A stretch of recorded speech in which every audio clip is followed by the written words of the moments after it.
अभिव्यक्ती स्वातंत्र्यावरती जो घाला घातला जातोय, ज्या पद्धतीने व्यक्त होणाऱ्या कार्यकर्त्यांवरती गुन्हे दाखल करून त्यांचे आवाज बंद केले जात आहेत, ती पद्धत चुकीची आहे. आमचा संविधानिक अधिकार आहे, आम्हाला व्यक्त होता आलंच पाहिजे. Right to expression, right to speech, हे सगळे आमचे मूलभूत अधिकार आहेत आणि ते मूलभूत अधिकार हे शाबित राहिले पाहिजेत.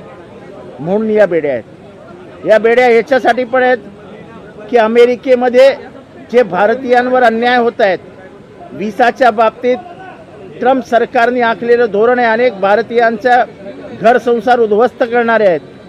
ज्या पद्धतीने भारतीयांना एका विमानात 2 विमानात कोंबून भारतात पाठवलं, म्हणजे पायात साखळदंड, हातात हतकड्या, शौचालयाला जागा नाही, उपाशी भारतीयांना असा अपमानित करून आणण्याचा प्रकार हा भारतीयांना हिणवणारा, भारतीयांना अपमानित करणारा होता. ह्याच्यात कुठल्या एका राज्याचे प्रतिनिधी नव्हते. आपल्या महाराष्ट्रातले अनेक जण ह्या पेचात अडकलेत. पोरं अमेरिकेत राहतील, आईबाप मुंबईत महाराष्ट्रात येतील, आईबाप तिथे राहतील तर पोरं भारतात येतील. अशा पद्धतीने अमेरिकेत जाऊन मोठं होण्याचं स्वप्न बघणाऱ्या मराठी माणसांची स्वप्न आता उद्ध्वस्त होताना दिसत आहेत. जर या बेड्यांविरुद्ध आपण भारतीय बोलणारच नसू, अमेरिका करत असलेल्या अन्यायाविरुद्ध आपण व्यक्तच होणार नसू, तर अमेरिका आपल्याला गिळून टाकेल. आणि म्हणून या प्रातिनिधिक स्वरूपात लोकांच्या लक्षात आणून देण्यासाठी की तुमचे बांधव अमेरिकेत काय यातना भोगतायत, ते या बेड्यांपेक्षा कमी नाहीत. आणि म्हणूनच या बेड्या माझ्या हातात आहेत की एकतर अभिव्यक्ती स्वातंत्र्याला, आमच्या स्वातंत्र्यावर गणा आणू नका आणि अमेरिकेविरुद्ध आवाज उचलायला शिका. अमेरिका आपली बाप नाही.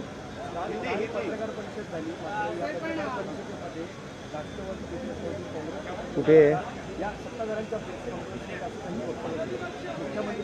मी राष्ट्रवादीचा प्रतिनिधी तिथे होतो, त्यामुळे मला वाटतं की मी दुसऱ्या विषयावर आहे.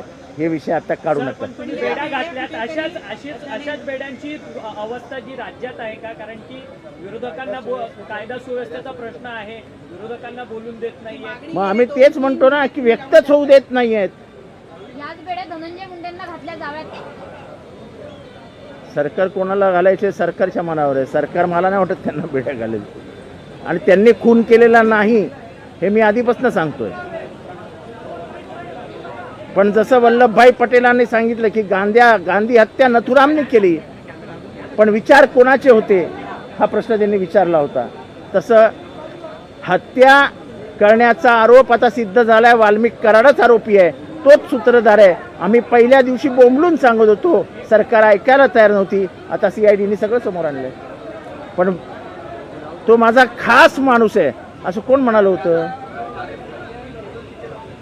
मग नैतिकता आहे की नाही? तुमचा खास माणूस जर एवढा क्रूर, निर्दयी, पाषाण हृदयी असेल तर मग करायचं काय?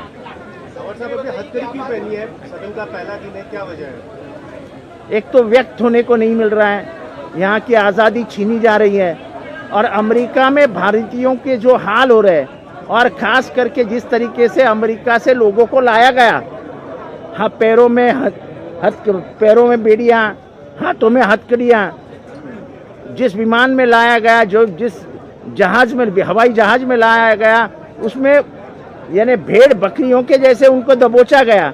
मानवीय स्वतंत्रता की इतनी अवहेलना कभी नहीं हुई थी भारत में.